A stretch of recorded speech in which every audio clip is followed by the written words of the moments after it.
보다 나은 지역사를 위해 다양한 시선과 대안을 더하는 리얼토크 날. 이번 주 주제는 점점 더 뜨거워지는 도심의 열섬 현상입니다. 올여름 폭염의 기세가 만만치 않습니다. 더위하면 대구를 떠올리던 이전과 달리 최근에는 광프리카라는 신조어가 생겨날 정도로 광주가 더워졌습니다. 특히 시민들 입장에서는 당장 전기료 폭탄을 걱정하지 않을 수 없을 것 같은데요. 그렇다면 광주가 왜 이렇게 무더운 도시가 된 것인지 함께 이야기 나눠보도록 하겠습니다. 이번 주도 찜통더위로 찜통더위가 엿새째 이어지면서 폭염특보가 폭염경보와 폭염경보가 내려지는 등 불볕더위로 전국이 달아올랐습니다.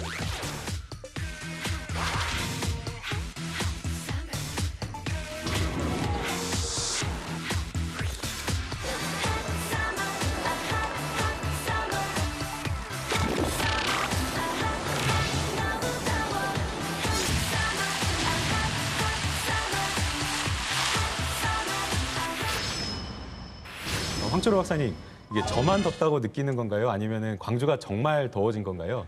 네, 저도 덥고요. 네, 지금 계시는 모든 분이 다 더울 거로 예상되는데요. 광주는 이전부터 더운 지역이었습니다. 한반도의 남쪽이었으니까 더웠던 지역이긴 한데 그런 더위가 이제 심해진 걸로 보면 광주가 상당히 많이 더워진 거고요. 10년 전에 비해서 지금 평균 온도로만 보면 한 1도 정도가 올랐습니다. 그리고 이제 폭염을 보면 폭염이 10년 전보다 한 2.2배 정도가 늘어났고요. 그리고 열대야는 특히 심한데요. 광주가 오늘 주제와도 마찬가지로 열섬하고 직접적인 연관이 되는 게 열대야 문제인데요.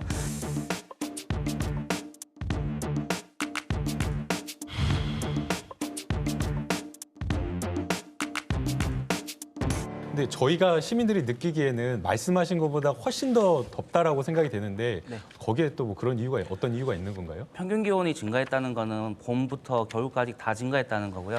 그래서 겨울 일수가 짧아지고 봄에 이제 더위가 더 많이 물러오면서 사계절 중에 거의 대부분이 더운 해가 거의 이제는 절반 정도 가까이 돼가고 있지 않나. 이러기 때문에 체감하고 있는 그 더위는 훨씬 큰 걸로 나타나고 있습니다. 같은 기온이라도 도심에서 조금 더 덥게 느껴지는 것 이런 거를 이제 이른바 이제 열섬 현상이라고 하는데요.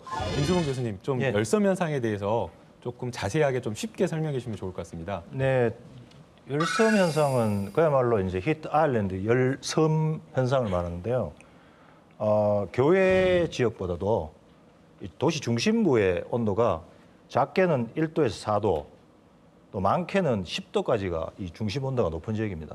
그래서 광주 같은 경우에 보면 도심부나 송정지구, 하남지구, 본천지구 이런 지역이 무등산을 중심으로 하는 동부 및 남동부 산지보다도 훨씬 더 온도가 높은 것, 그런 현상을 쉽게 하기 위해서 도시 열섬 현상이라고 말씀드릴 수 있겠습니다. 박석봉 교수님, 그러면 이게 열섬 현상이 광주가 좀 이렇게 다른 지역보다 좀 더 심한 편인가요? 아니면 광주가 조금 덜한 것인가요?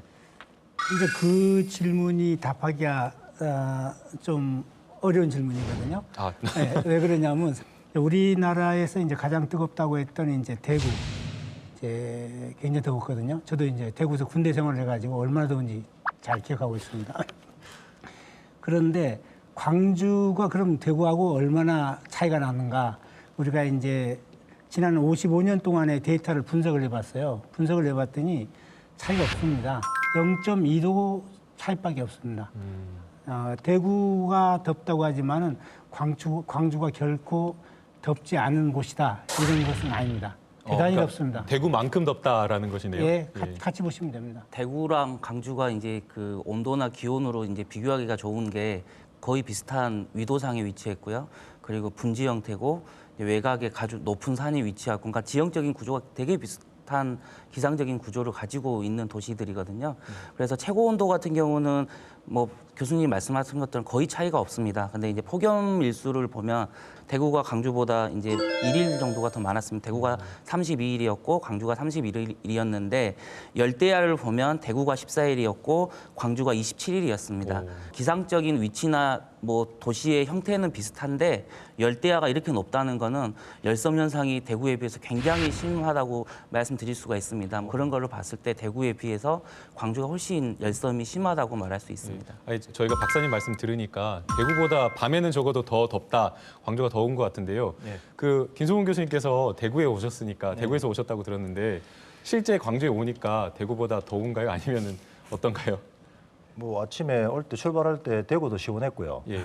뭐 오늘 여기도 시원한데 아직 오늘 뭐 제가 기온을 보니까 거의 비슷해요. 두 도시가 보니까 뭐 비슷한데 드리고 싶은 말씀은 제가 1984년도에 요 지역 그 상무지구에서 제가 소위 말해서 그 OBC를 받을 때마다 이 지역이 좀 녹지였단 말입니다. OBC 군생활 하셨다는 말씀이시죠? 제가 그 ROTC 예. 여기 이제 포병 부대에서 예, 아닙니다. 저 보병이었습니다. 아, 보병이셨나요? 여기 보병학교에 있어가지고 훈련을 받아서 그때만 해도 제가 11년 전에도 똑같이 이 열선 문제 때문에 시청에서 토론할 기회가 있어서 왔었는데 그때도 광주가 되게 심했다, 열섬이 심했다 그랬는데 오늘 또 이 자리에서 똑같은 주제를 놓고 이렇게 이야기하는 거 보면 11년 동안 아무런 광주에서 어떤 조치가 없었지 않았나 하는 그런 생각이 듭니다. 사실 광주가 많이 더워졌다라고 이야기를 하시는데 시민들이 느끼는 것도 크게 다르지 않을 것 같습니다. 열섬 현상과 관련해서 시민들이 또 체감하는 바는 어느 정도로 바뀐 것인지 조금 궁금합니다. 예, 저희가 그동안 그 열섬에 대한 걸 가지고 이제 활동을 해오면서요. 전문가분들이나 관계자분들에 대한 연구는 활발했는데 일반 시민들에 대한 그 인식 조사 결과가 전무해서요. 작년 여름에 한 일반 시민 200명 정도를 대상으로 조사를 한 적이 있는데요. 그 결과를 보면 열섬 현상이 좀 심각하다.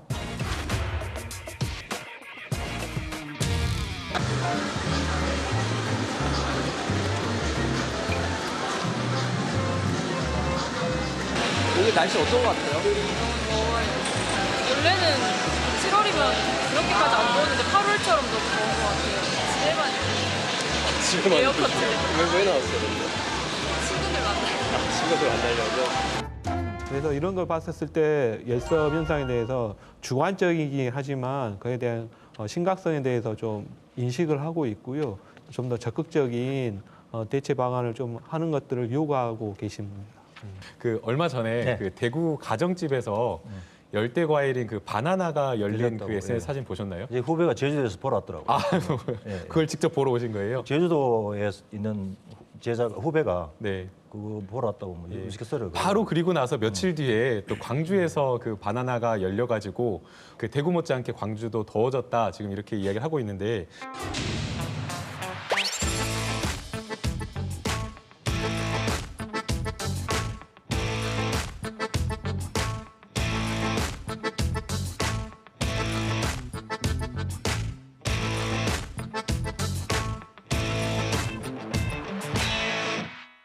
그렇다고 한다면 이제 광주라고 하는 이 지역은 왜 이렇게 짧은 시간에 이렇게 더워진 것인지 그 원인에 대해서 조금 이야기를 나눠볼 필요가 있을 것 같습니다. 그 한 20여 년 가까이 이제 10여 년 짧게는 10여 년 들어오면서 급격한 도시 개발이 많이 이루어지고 있습니다. 특히 고층 아파트를 중심으로 한 밀집을 한 아파트로 많이 들어서고 있는데요. 한 예를 들어보면 서울에서 강주를 진입하게 되면 고속도로 따라서 진입하게 되면 무등산이 보였었거든요. 지금은 부등산이 보이지 않습니다. 네. 특히 그 강주 천변, 그다음에 영산 강변을 중심으로 해서 그래서 열을 흡수할 수 있는 콘크리트 건물, 특히 고층 건물, 이런 고밀도의 개발들이 많이 일어나다 보니까 이 짧은 시간 안에 많이 개발이 됐던 건 사실이고요. 또 그런 개발과 더불어서 도로 포장이 또 자연스럽게 따라가게 되는 거고, 그런 고밀도 개발에 의해서 인구가 유입되게 되면 에너지를 또 더 많이 소비하게 되고, 그런 것들이 종합적으로 발생하다 보니까요. 그런 열섬 현상이 좀 강주에서 좀 더 단시일 내에 급격하게 이제 좀 상승한 것 같습니다. 가장 큰 원인은 제가 볼 때 대기 오염입니다. 대기 오염이라는 것은 다시 말씀드리면 원래 따뜻한 공기는 위로 올라가고 찬 공기는 밑으로 내려오고 이렇게 순환이 돼야 되는데 자동차가 많이 다니고 하니까 이 따뜻한 공기가 어떤 층을 형성해 가지고 이 제대로 순환이 못 되게 하니까 도시 자체가 더워지고요. 그다음에 또 한 가지는 뭔가 하면 각종 그 빌딩에서 품어내는 인공열 이런 것들이 또 되게 이제 도시를 덥게 만들고요. 그다음에 주변에 이 포장이 아스팔트나 이런 걸로 되어 있기 때문에 점점 이게 도시 자체가 더워지고 있거든요. 제가 그래서 오기 전에 그 광주가 왜 더워지고 있나 하는 것을 조금 이렇게 한번 몇 가지 자료를 제가 좀 봤는데 광주광역시 대기환경보전 중장기 정책 방향에 보니까 거기 딱 답이 나와 있어요. 첫 번째는 광주의 녹지 면적 지속적으로 감소하고 있고, 두 번째는 자동차 등록 대시 중에서 소형차의 비율은 서울시 다음으로 낮고 대형차의 비율은 서울시 다음으로 높다고 나와 있어요. 여기 보면. 그다음에 광주시 산업 구조가 생산 기반의 확충으로 제조업의 비율이 지속적으로 지금 높아지고 있고, 그다음에 에너지 소비도 보면 그 산업 부분보다도 가정 부분이 43.3% 되게 지금 높은 거 나타났거든요. 그러니까 이게 지금 도시 열섬이 생길 수 있는 어떤 그러한 모든 것들을 다 갖추고 있는 게 지금 광주라고 제가 말씀드릴 수 있겠습니다. 그 지금 말씀하시는 내용들을 포함해 갖고 시내에서 발생하고 있는 열이 시외로 확산돼 버리면 열섬 현상은 상당히 완화됩니다.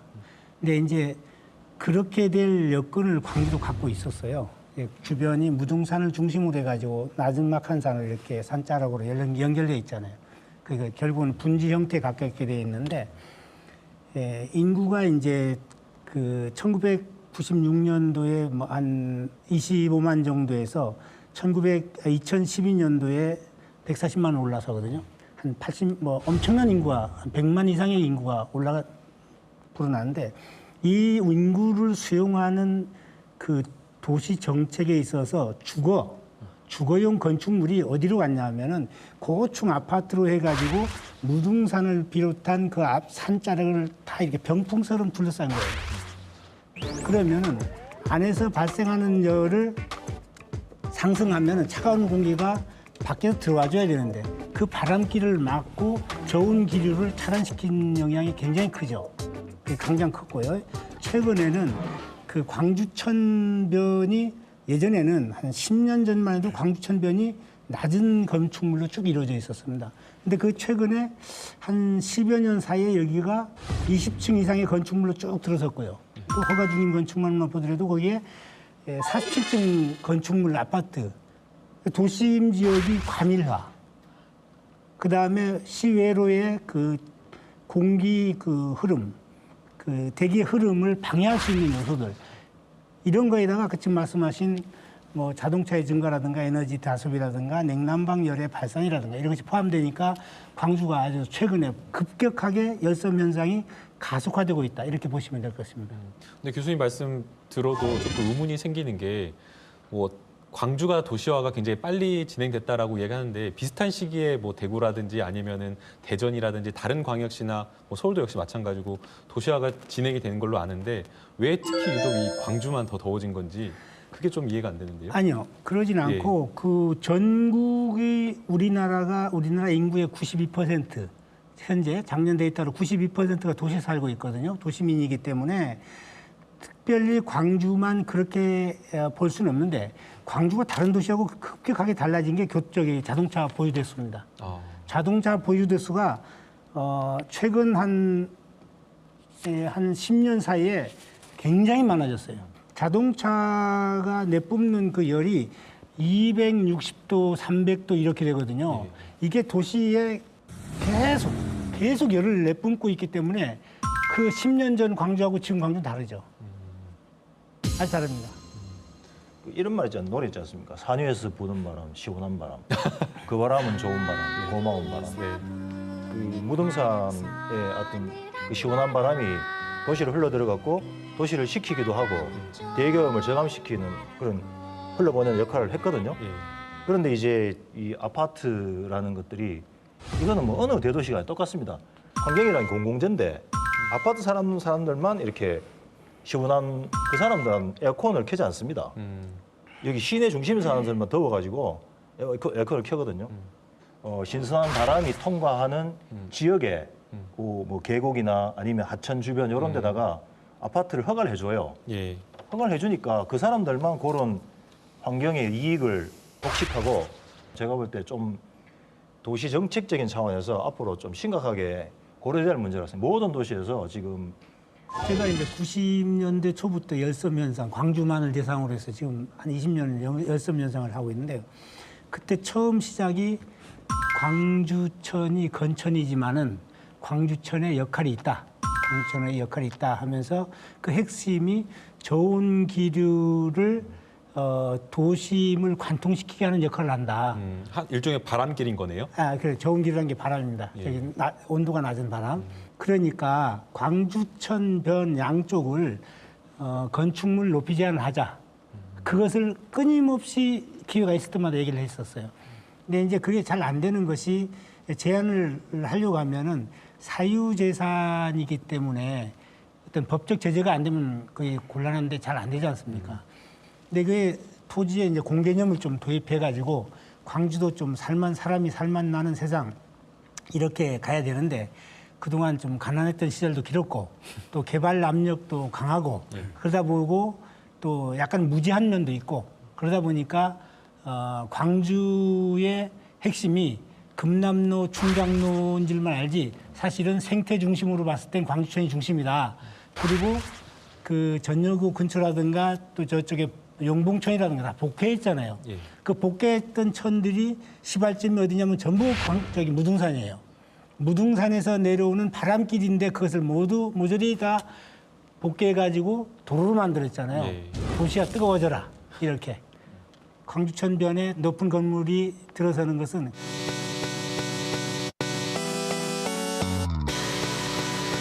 광주시를 더 뜨겁게 하자 이렇게 보는 거와 마찬가지입니다. 말씀하신 것 중에 하나 더 추가로 하면 광주가 그 우리나라에서 그 아파트에서 거주하고 있는 비율이 가장 높습니다. 한 77% 정도가 아파트에서 거주하고 있거든요. 광주시에서 거주하고 있는 그 체계 자체가 아파트입니다. 고층형 아파트에서 이렇게 아파트들이 가장 많이 도시에 집중하고 있다 보니까 도시에서 이제 바람이 어디로 빠져나갈 그런 것도 많이 없어지고요. 인구가 집중되면서 고층 건물 아파트 위주의 이제 도시 구조가 형성이 되고 이제 도로 체계라든지 이런 게 약간 미흡한 측면이 열섬을 좀 더 가중화시켰지 않냐 이렇게 보고 있습니다. 대구 같은 경우도 도시화가 진행되면서 뭐 고층 아파트라든지 아스팔트 뭐 도시화가 굉장히 상당히 뭐 빠른 속도로 진행된 것으로 생각이 되는데 네. 뭐 광주하고 조금 큰 차이가 있는 건가요? 그게 이제 광주하고 좀 차이점이라면 예. 우연히 일치인데 1980년도에 이제 어떤 시장님, 이 시장님이라고 부임하시는데 그분이 시작하신 게 뭔가 하면 대구 녹화 사업이었습니다. 시다가 그게 몇 년도인가요 혹시? 정확하게 한 1983년 한 그 무렵입니다. 그 무렵에 이제 집중적으로 이제 한 것이 이제 대구에 뭐 이제 공원 만들고 하는 그런 사업들을 나무도 많이 심고 민선이 되고 1995년 그때부터 이제 새로 이제 부임하신 시장님 문희갑 시장님이라고 그 양반께서 이제 대구가 자기가 바깥에서 보니까 너무 이렇게 환경적으로 별로 그렇게 좋지 않은 도시다. 도시에 사람을 불러들이려면 일단 그 환경이 좋아야 안 되겠나. 그래서 이제 그때부터 이제 뭐 1000만 그루 나무 심기 뭐 이런 운동 같은 거 해가지고 그 1984년에 기반 위에 이제 도시 녹화 사업을 시작을 했어요. 다른 도시들은 94년부터 몇 년 사이, 2001년 사이에 온도가 다 높아졌는데 대구시만 기온이 이렇게 떨어졌더라고요. 0.5도에서 1도 정도. 어떤 교수님들은 뭐 나무만 심었다 그렇게 되냐라고 말씀하시지만 실질적으로 모든 열섬에 관련되는 해결책을 다 찾아보면요. 제일 좋은 방법은 녹화시키는 방법이 제일 좋습니다. 실내에 미세먼지를 제거하기 위해서 2% 정도의 식물을 배치시키면 식물이 미세먼지가 없어진답니다. 자, 그걸 좀 도시를 확대하면 그거의 약 10배, 그래 20% 정도만 도시를 녹화시키면 사람들이 좀 쾌적한 상황 속에 살 수 있다라고 이야기를 합니다. 그래서 저는 대구가 금방 된 게 아니고 아마 그 오랫동안 관심을 가졌기 때문에 지금 그런 오명에서 좀 벗어나지 않았나 그렇게 말씀드릴 수 있겠습니다. 네. 자연스럽게 이제 저희가 궁금해지는 게 광주시의 이 녹지 비율이 궁금해지는데요. 그거는 또 어떤 변화가 있습니까? 지금 이제 아파트 얘기 나오셔서 이제 말씀을 드리는데 광주가 그 층 규제가 없습니다. 아, 층 규제가 아예 없어요? 예. 예전에 있었는데 이게 층 규제가 없어져서 그러다 보니까 녹지율도 자연스럽게 이렇게 떨어지게 되는 부분이 있고요. 특히 도시계획에서 도시재생에서의 100이면 100이 아파트입니다. 네. 재생이라는 개념이 무색하게 아파트라는 개념이 이렇게 들어오게 되고 그 아파트가 낮은 층수가 아니거든요. 그래서 지금 광주에서 예전에 볼 수 없었던 30층은 이제 기본이 되고 지금 44층까지 얘기가 나오고 있고요. 저희가 한 10년 전에 강주의 그 산을 조사해 본 적이 있습니다. 이름 있는 산, 강주 행정구역상에 있는 그 도시공이 68개 정도가 됐었거든요. 많은 분들이 그런 얘기를 하면 좀 놀라시긴 하는데 그런 산들이 지금은 조금씩 아파트 개발로 해서 대부분 이제 없어지고 있는 부분이고 도시공원 일몰제라는 부분이 앞으로 이제 시행이 되면 앞으로 이 녹지율은 눈에 띄게 갈수록 줄어들 것으로 예상하고 있습니다. 강주의 고층 아파트들 보시면 혹시 어떤 생각 드세요? 고층 아파트요? 뭐라고 해야 되지? 뭔가 답답한 감이 들고 얘들이 다 바람을 맞고 있구나 하는 생각도 좀 들고. 확실히 예전보다 많이 더워진 것 같아요. 계속 보니까 막 주변에 고층 아파트 계속 생겨나고 있는 게 보이는데 그런 거 볼 때마다 진짜 더워지는 게 느껴져요. 아니 저 아파트도 이제 그만 짐은 쓰겠어.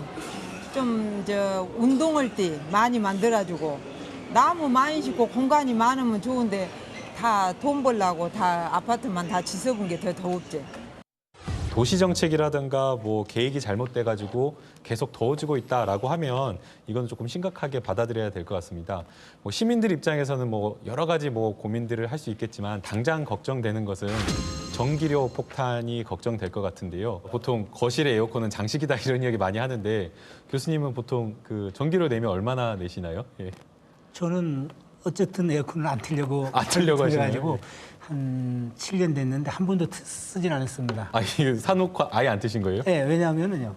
사놓으면은 언제든지 대빈할 수 있는 마음은 돼 있잖아요. 그러나 제가 이렇게 연구를 해보니까 우리나라 더위가 7월 25일에서부터 30일 사이에 시작돼 갖고 8월 17, 18이면 끝납니다. 그러니까 그 사이를 버티지 못할까 하는 게 계속 실험 중이죠. 저는 그래가지고 이제 여러 가지 방법을 합니다. 예를 들어서 저녁에 에어컨을 안 틀려면 낮에 베란다에 열이 안 들어오면 됩니다. 베란다에 비닐을 깔아가지고 물을 담아 놓습니다. 훨씬 온도가 떨어지거든요. 그리고 발 있지 않습니까? 대나무 발을 이제 이렇게 그늘지게 하면은 훨씬 시원합니다. 그러면 에어컨 대신 선풍기만 가져가서 충분히 살 수가 있습니다. 와, 교수님께서 완전 지금 꿀팁을 알려주셨는데요. 김수모 교수님, 대구에서도 대구 시민들도 전기료 걱정 이런 거 되게 많이 하실 것 같은데 그쪽은 어떤가요, 사장님? 숙면을 취해야 됩니다. 숙면을 취하는 온도가 18도에서 20도인데 사람들이 숙면을 못 취해가지고 더워지면 전부 다 대구의 그 유명한 산인 팔공산으로 대피해요. 팔공산으로 그쪽 아니 신천으로 가요.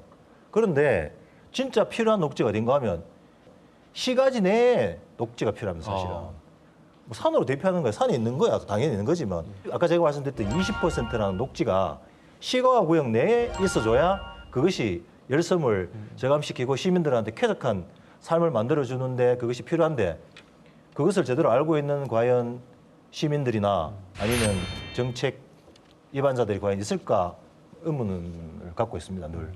이게 사실 저희가 뭐 전기료 걱정했는데 전기료 걱정보다 더 이제 문제가 되는 게 결국에는 건강 아니겠습니까? 열대야 때문에 이제 사실은 잠도 못 한다 그래가지고 뭐 팔공산으로 피난 간다고 말씀을 해주셨는데 건강과 관련돼서도 이 문제를 조금 이야기를 해볼 필요가 있을 것 같습니다. 사회가 바꿔졌다는 인식을 시행정을 책임지고 있는 분들이 좀 알아야 될 것 같아요. 예전부터 진화되어 온 사회 중에서 지금이 가장 지적 노동을 요구하는 사회로 변해버렸어요. 지적 노동을 요구하는 사회로 변했다는 건 뭐냐면은 우리 몸이 태양이 떠오를 때 체온이 가장 낮았다가 2시 정도에 체온이 가장 높았다가 저녁 때 되면 또 체온이 낮아져요. 그러면은 높을 때 활동하고 낮을 때 쉬게 되어 있거든요. 그런데 낮을 때 낮아지지 않으면은 낮에 지적 노동을 할 수가 없는 거예요. 이렇게 되면은 이제 모든 것이 흐트러져 버리죠. 지적 노동을 안 한다 그러면은 설사 잠을 좀 설치더라도 낮에 노동의 강도가 낮기 때문에 별 문제 없이 지나갈 수 있어요. 근데 지금은 실수를 하면 안 되는 정밀한 일들이 전부 대부분이 거잖아요. 밤에 온도가 낮아지지 않으면은 안 되게 되거든요. 무슨 말씀 들으니까 굉장히 좀 심각한 것 같은데요. 뭐 또 다른 어떤 문제점이 있을까요? 작년 통계를 보면 온열 질환, 그러니까 더워서 생긴 질환의 환자가 2,076명 정도 그 중에서 17분이 이제 돌아가신 통계, 사망한 통계가 있더라고요. 그 아주대 논문인데 좀 의미 있는 논문인 것 같습니다. 그 온도가 올라가게 되면 신경 정신질환의 위험자들이 더 위험을 많이 노출된다라는 연구 결과가 있더라고요. 저희가 작년에 그 설문조사를 보더라도 짜증이 난다라는 그렇죠. 부분이 예. 많이 나온 것이 있거든요. 그래서 우발적인 이제 범죄도 일어날 수도 있고 피로감이 좀 증진되면 운전이나 기타 등등의 그 낮 시간대 활동에 있어서 꽤 큰 영향을 줄 수 있지 않겠는가 생각이 듭니다. 1995년도에 시카고에 얼마나 노인들 죽었는지 아십니까? 이 온도가 높아져가고 그때 보니까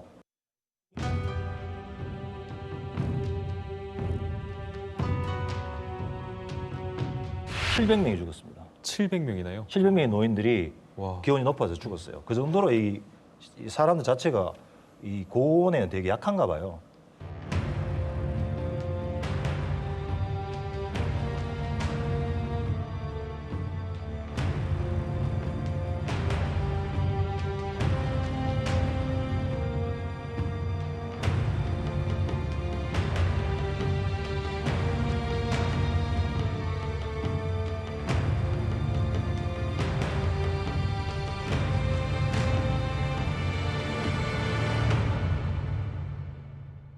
지금부터는 좀 저희가 대안, 어떻게 해서 이 열섬 현상 조금이라도 온도를 낮출까 고민을 좀 해봐야 될 것 같은데요.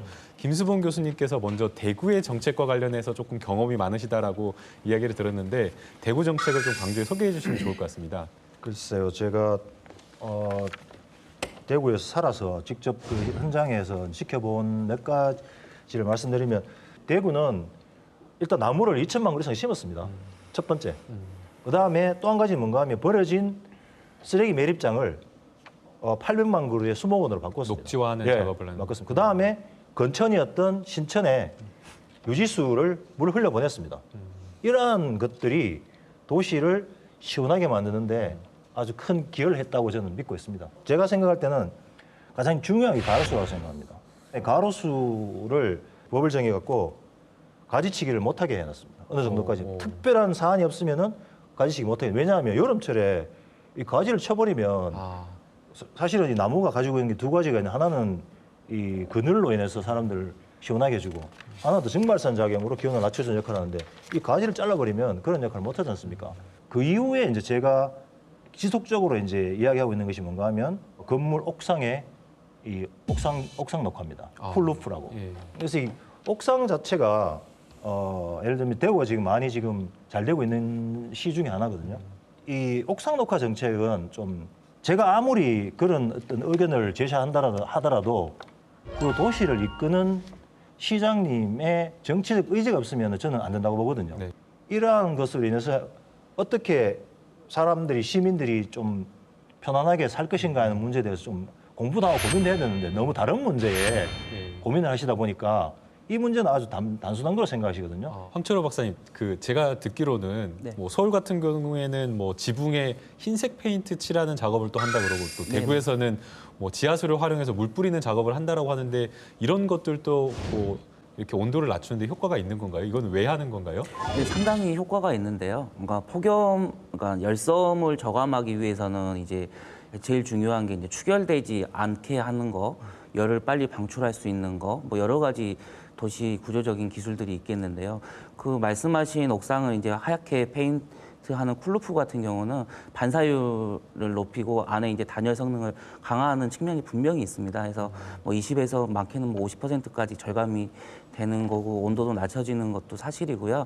근데 이제 외국 사례를 보면 이게 통합적으로 이루어지고 있습니다. 그러니까 열섬이 발생하고 폭염이 발생하면 어디에서 어떻게 발생을 했고 그래서 이제 시민들은 어디로 가면 대피하면 되고 좀 더 시원할 수 있는 공간도 알려주는 앱도 있고요. 어플도 있고 그 마을마다 그 폭염이라든지 열섬에 이제 대응하고 거기에 대해서 뭐 교육도 할 수 있는 그런 지원 센터들도 있고요. 방금 말한 이런 단위 사업들이 그 도시 전체에서 이제 이루어지고 있습니다. 일본 남부 규슈 지방에서 가장 큰 후쿠오카시. 인구 130만의 작은 도시의 첫 인상은 녹색이다.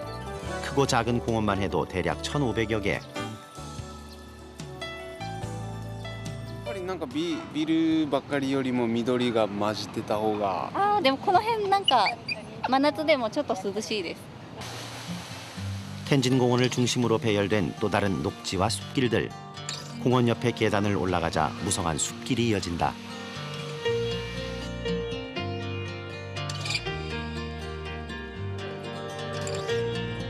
잘 만들어진 산책로 같았던 이곳은 후쿠오카시의 명물 아크로스 빌딩이다. 通常でしたらコンクリートでしたら真夏には50度の温度になるって言われてますが、この緑緑化の温度がだいたい夏場で38度ぐらいになりますので、12度の温度差ができています。 1995년 후쿠오카시는 녹색 도시의 랜드마크로 아크로스 빌딩을 세웠고 모두 76종류 3만 7천 그루를 심었다. 그 후 10여 년 동안 새로운 나무들도 생겨나 120종류 4만 그루로 늘어났다. 새가 날아들고 빌딩 자체가 하나의 생태계가 됐다. 후쿠오카시청도 2007년부터 시 청사를 녹색으로 만들어가고 있다. 후쿠오카시청 내 빌딩 녹화 전담 직원 수는 모두 16명.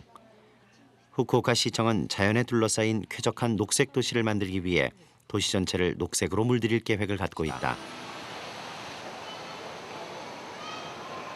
1996년 개장한 복합 쇼핑몰 커널시티.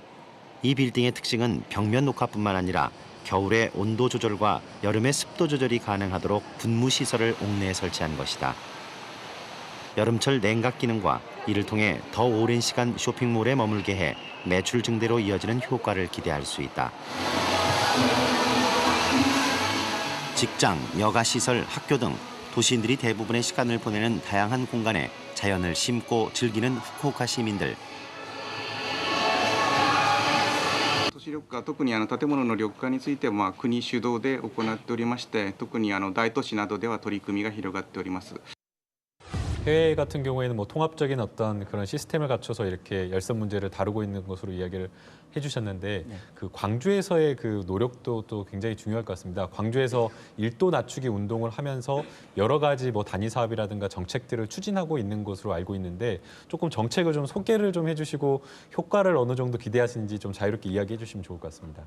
1도 낮추기 그 프로젝트는 이제 작년에 이제 그 수립을 하기로 해서요. 그리고 여러 가지 이제 시민들 의견을 수렴해서 총 4개 전략의 44개 세부 과제로 추진되고 있는 이제 프로젝트인데요. 간단하게 말씀드려서 그 1도를 강주가 이제 2020년까지 낮추자는 겁니다. 근데 이제 강주 전남은 반드시 한반도에서 그 21세기 후반기에는 가장 많은 폭염과 열대야가 가장 심할 거고 불쾌 지수가 전국에서 가장 높을 거라는 거는 이미 기상청에 이제 그 공식 보고서에 이제 수록이 돼 있을 정도로 이쪽에는 반드시 이제 저희가 직면해야 될 문제고요.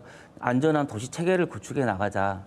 이러한 취지로 이제 프로젝트가 시작된 거고요. 이게 정말 효과를 보려면 그러니까 정책은 일관적이고 연속성을 가지고 추진을 하고 시민들의 많은 책임이 또 따릅니다. 의무도 따르고요. 그래서 반드시 지속적으로 그러니까 열섬만큼은 정권이 바뀌든 뭐 사회가 바뀌든 정치가 바뀌든 상관없이 이 도시에서 기본적인 방향을 가지고 끝까지 가는 게 제일 중요하다고 봅니다. 김종필 팀장님, 그 황철호 박사님께서 이제 여러 가지 정책들 이야기를 해주셨는데 사실 이 정책이 다 실현된다고 하면은 얼마나 좋겠습니까? 좋죠. 예. 근데 이제 정책이라는 게 결국에는 우선순위가 있어야 될 것 같은데 팀장님께서 생각하시는 이 열섬 문제를 잡기 위한 가장 중요한 거는 어떤 정책이라고 보고 계시나요? 바람길을 정확하게 반영해야 되는 부분이 좀 우선돼야 된다라는 게 가장 중요한 정책이라 생각이 드는 거고요. 1도시 낮추기에도 나오고 일반 시 정책에도 나오는 하는데 근데 이 강주의 특성을 보면 강주의 주거 공간이 그 아파트가 말씀하셨지만 80%에 육박을 하고 이 아파트의 주거 비율도 계속 증가하는 상황이거든요. 근데 아파트에서 쿨루프 하자고 하는 게 일반 시민들한테는 맞지 않는 부분인 거죠. 그다음에 특히 그 주거 비율이 그 자가 소유, 그러니까 집을 가지고 있는 그 시민분들이 60% 정도가 되지 않습니다, 강주가. 자기 집이 아닌데 자기 집을 고치거나 예를 들어서 단열을 하거나 옥상 녹화나 벽면 녹화를 하는 이런 부분이 쉽지 않는 상황인 겁니다. 그래서 실질적으로 시민 실천으로서 열섬을 줄일 수 있고 완화할 수 있다는 것은 저 개인적으로 봤을 땐 좀 회의적이고요. 그렇게 봤을 때 시 정책, 도시 개발에 있어서 도시계획에 있어서 바람길이 반영이 되는 도시 열섬이 완화되는 이 정책들이 분명하게 반영이 돼야 된다고 생각이 들고 특히 그 보통 아파트나 그 개발하는 데서 지구 단위 계획이라고 조금 작은 단위 계획을 많이 하거든요. 그런데 이 지구 단위 계획에 대한 매뉴얼이 정확하게 가지고 있지 않습니다. 이런 이 지구 단위 계획에 좀 더 적극적으로 1도시 낮추기에서 말했던 그런 정책들이 적극 반영될 수 있도록 하는 게 좋을 것 같습니다. 오늘이 열섬 이슈잖아요. 예. 저는 이것도 일과성 행사가 되지 아니라는 법이 없다고 생각해요. 방송이 끝나면 다 끝나고 여름이 끝나면 끝나버리고 광주시를 정말로 열섬에서 해방시킬 수 있는 사람이 살만한 그런 도시를 만들고 싶다 하면은요. 한번 생각해 보세요. 지금 누가 어디서 열섬에 대해서 무슨 일을 하고 있습니까? 광주에. 아무것도 안 하고 있잖아요. 주체가 어디입니까 지금? 그리고 열섬에 대해서 방법, 기술, 이 세상에 다 나와 있습니다. 완벽하게 다 갖춰져 있어요. 열섬이라는 얘기가 나온 지가 1800년대 말에 나왔거든요. 그렇게 오래됐어요. 오래됐어요, 이게. 네. 그리고 저만 해도 이게 한 20년 동안 광주 열섬 하고 있고 일본에서도 오래전부터 하고 있고 대책, 기술 다 갖춰져 있거든요. 뭐가 안 갖춰지냐? 뭐 때문에 이렇게 되고 있는가? 결국 실천의 문제라는 말씀이십니다. 이거 헤드쿼터가 없어요. 중심이 돼가지고 이 도시 전체를 어떻게 끌고 가겠다는 철학을 분명히 갖고 그거에 대한 실천할 수 있는 조직을 갖추고 그 다음에 그것을 아까 많이 나오고 있는 일관성 있게 쭉 추진될 수 있는 이것이 없는 것뿐이죠. 방법 다 나와 있고 어디가 어느 정도 열섬 현상이 일어나고 있다는 거 다 나와 있고 그 다음에 그 문제점 다 나와 있잖아요. 본부가 없어요. 본부가 철학이 없어요. 시장님이 바꿔지거나 지자체 구청장님들이 바꿔지거나 아니면 뭐 여러 가지 영향력 있는 분들이 바꿔지면은 관심사항이 바꿔져 버리고 그 체제가 무너져 버리면 아무것도 안 되잖아요. 지금은 아무것도 만들어지지 않은 상태에서 지역적인 논의만 계속되고 있는 거예요. 이렇게 해가지고는 사람 살만한 도시가 되지 않아요. 이 행정이 조금 늦게 된 부분은 좀 많은 아쉬움이 있습니다. 그 부분은 리더십의 문제와 그 조직 체계의 문제라고 생각되는데 다행이라고 해야 될까요? 지금 민선 6기 들어서 시장님께서 이 부분에 대해서 좀 관심이 많고 전사적으로 이 시청과 유관기관이 더불어서 이 부분을 해결할 수 있도록 힘 많이 실어주기 때문에 이 부분은 점진적으로 해결이 갈 거라고 생각하고 박석봉 교수께서 연구하시면서 굉장히 답답함을 많이 느끼셨던 것 같은데요. 김수봉 교수님도 고민이 많으실 것 같습니다. 예, 저도 뭐 그래서 공부를 안 하려고 합니다. 제가 하다가 뭐 제가 우스갯소리로 말씀드렸지만 사실은 이 도시라는 것 자체가 지구의 축소판이거든요. 지금 기후 변화 때문에 얼마나 많은 지금 여러 가지 앞으로 미래를 예측할 수 없는 그런 일들이 벌어지고 있는데 이 작은 이 지구를 이끌고 있는 도시의 수장들은 그런 문제에 대해서 그렇게 제대로 인식하고 있는 분들이 제가 볼 때는 몇 분 안 계신 것 같아요. 시민들도 똑같이 뭐 그 내일 내가 당장 피해 안 보면 그건 내일 아니다라는 식으로 그렇게 쉽게 이렇게 하는데 그게 어찌 보면 바로 다음 세대 우리 애기들 혹은 아들들이 다칠 수 있는 그런 문제, 심각한 문제예요, 사실은. 아까 900명이 죽었다고 했는데 900명이 더위 때문에 죽는 거는 사실은 그런 선진국 미국에서 일어날 수 있는 일이거든요. 저는 어떤 시장님이 바뀌더라도 이 도시의 기후 문제나 열섬 문제를 다룰 수 있는 하나의 그 기구는 어떠한 시장이 있더라도 바뀌지 않도록 하나를 만들 필요가 있다고 봐요. 그걸 늘 제가 대구시에서도 지금 이야기하는데 대구는 사실 뭐 여러 가지 다 똑같이 뭐 콜로프 이야기하면 건축과 빠져버리고 환경과 빠져버리고 그건 녹지 문제라 그러고 이런 식으로 서로 과들이 서로 우리 거 아니라고 공무원들이 그렇게 해버리니까 사실은 문제 아마 박석봉 교수님도 아마 그런 문제까지 아마 상당히 고민을 많이 하셨을 겁니다. 예. 우리나라가 전 세계에 놓고 이제 자랑하는 것 중에 하나가 새마을 운동이 있어요. 새마을 운동이 이제 지금에 와서 보니까 이제 오류도 많이 있었고 그렇게까지 하지 않아도 될 것 같다는 생각도 들긴 들어요. 그러나 좋은 나라를 만드는 그 기폭제가 됐어요. 그게 그때 행정 조직이 어떻게 되어 있었는가 그걸 보시면 됩니다. 그 새마을과가요. 새마을과가 어디 소속으로 되어 있냐면 부시장 부군수 소속이 있어요. 부군수실, 부시장 실이 그게 새마을과였어요. 그러니까 거기서 지시되는 뭐 감사부서보다도 위에 있고, 그러니까 좀 무리한 일도 가능하죠.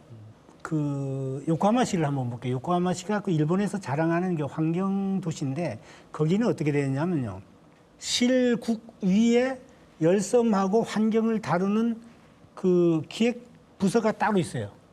거기 가지고 과장님이 3분이 있는데 건축직 한 분, 토목직 한 분, 환경직 한 분이에요. 이 3분이 매주 월요일 날 아침 9시부터 1시간 동안 요코하마 국립대학에 가가지고 세미나를 해요.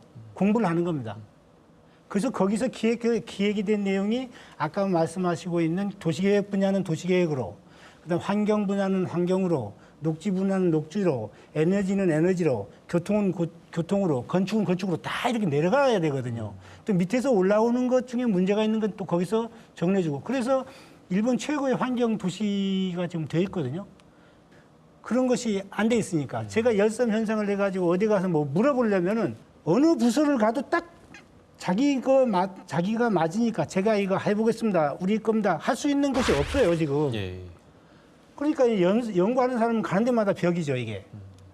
답답하실 것 같은데요. 저희가 조금 교수님께서 요코하마시 이야기를 해주셔서 해외 사례도 조금 살펴보면 좋을 것 같은데 저희가 참고할 만한 어떤 그런 해외 사례가 있을까요?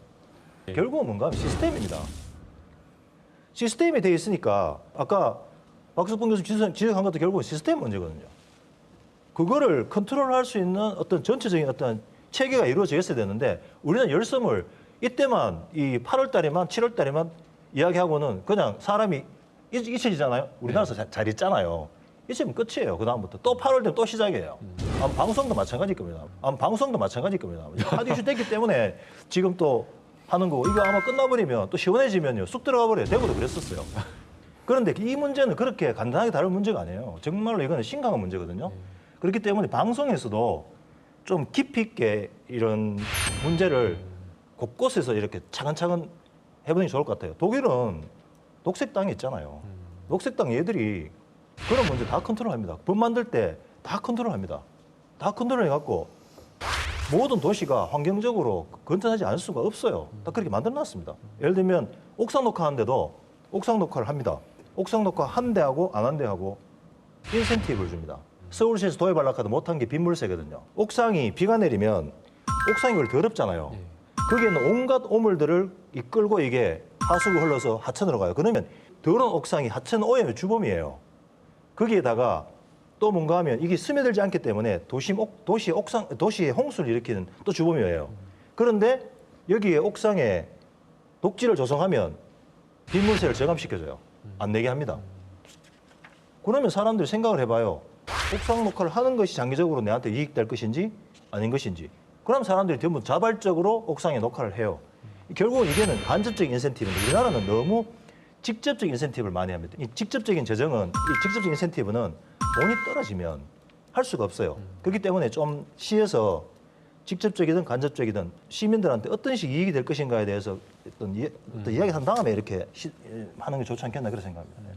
토론토라든지 뭐 일본의 구가야마라든지 그 외에도 이러한 뭐 열섬에 대응하는 거는 다 많고요. 근데 이제 뭐 정리를 하자면 그렇게 잘 되고 있는 도시를 보면 이게 행정이 일원화되어 있다는 겁니다. 그럼 그걸 어떻게 해결해 나갈 거냐 그렇게 물어보면 열섬이라든지 기후변화라든지 미세먼지라든지 이런 건 절대 한 부서에서 할 수가 없습니다. 그 시 전체에 있는 모든 부서에 해당이 되거든요. 그 주무부서는 뭐 광주에는 다행히 기후변화 대응과가 있지만 그 과에서 할 수 있는 단위가 없습니다. 그리고 그 과가 어느 정도 위치에 올려져야지 맞는데 그것도 아니고요. 그렇기 때문에 실행과 실질적인 이제 대응이라든지 이런 거랑은 전혀 괴리가 있는데 성공한 도시들을 보면 이게 일괄적으로 추진되고 강력한 이제 조례들이 다 있고요. 분명한 인센티브가 있습니다. 이게 이제 열섬에 대해서 이제 성공한 도시들을 보면 제도가 확실히 있고 그리고 이제 인센티브라든지 아니면 제약 조건을 분명히 두고 행정의 일관성을 가지고 있다는 게 보편적인 이제 그런 공통점입니다. 조금 보충해드리면 독일의 그 지구 상세 계획은 아까 바람길에 관련되는 내용들을 상세하게 지도하고 있습니다. 포함하고 있는 예. 층수 제한하고요. 건물 사이 이렇게 찬바람이 흐르는 곳에는 건물 사이 몇 미터 띄워라까지 상세하게 기록하겠습니다. 그리고 옥상 놓고 어떻게 해라. 그러면 건축하는 사람들은 그거 보고 그대로 만들면 됩니다. 그런데 우리는 안 그렇거든요. 이 결국은 그런 문제가 중요하지 뭐 앞만 여기서 떠들어봐야 저는 뭐 진짜 이거는 소위의 계획입니다.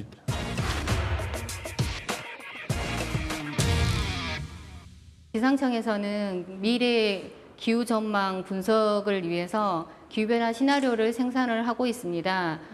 농수산, 에너지, 보건 등 다양한 분야에서 기후변화 적응 대책을 수립할 수 있도록 이와 같은 기후변화 정보를 생산해서 제공하고 있습니다. 저희가 미세먼지 줄이는 차원으로 해가지고 좀 접근을 하고 있고요. 2030년 그 광주 도시 기본 계획에서부터 바람길에 대한 방향을 제시하고 향후 지구 단위 계획 및 건축 계획 수립 시에 바람길을 확보하도록 할 예정입니다. 그 김종필 팀장님 말씀을 좀 한번 더 들어봐야 될 것 같은데요. 네. 그렇다고 하면 그러면 행정이 만들어질 때까지 기다려야 되냐라고 하면 또 그럴 수도 없지 않는 상황이지 않습니까? 그래서 뭐 제가 좀 회의적인 얘기도 많이 하긴 했지만 실천할 수 있는 것부터 실천을 하는 것도 중요하겠다.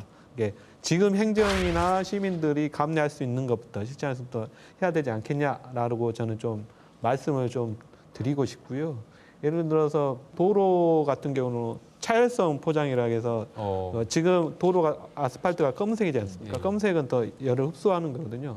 색깔을 좀 달리해서 좀 반사율을 높이는 그래서 좀 더 열을 낮추는 이런 부분이라든지 도시를 보면 각 거점을 보면 꼭 한 마을마다 하나씩 있는 게 학교가 있거든요.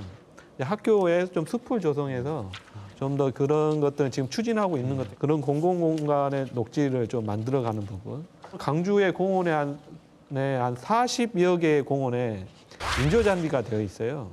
근데 인조잔디가 또 열을 흡수를 많이 하거든요. 일반 아스팔트보다 온도를 여름철 되면 한 10도에서 15도 이상까지 더 높은 경우가 많이 있습니다. 인체에도 뭐 물론 좋지 않고요. 이런 것들 좀 걷어내는 작업. 이런 것들을 조금씩이라도 먼저 시작하면서 이런 말씀하신 것들도 같이 진행하는 게 좋지 않겠나 하는 생각을 해봅니다.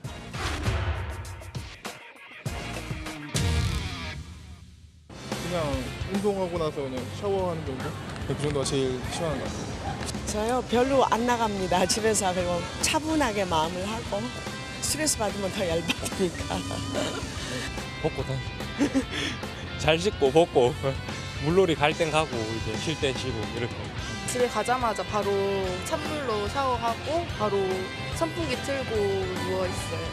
기분에 따라서 짜증이 날 때도 있지만 그래도 마음을 많이 비우고 이열치열 그렇게 하면서 얘기 나가고 있어요.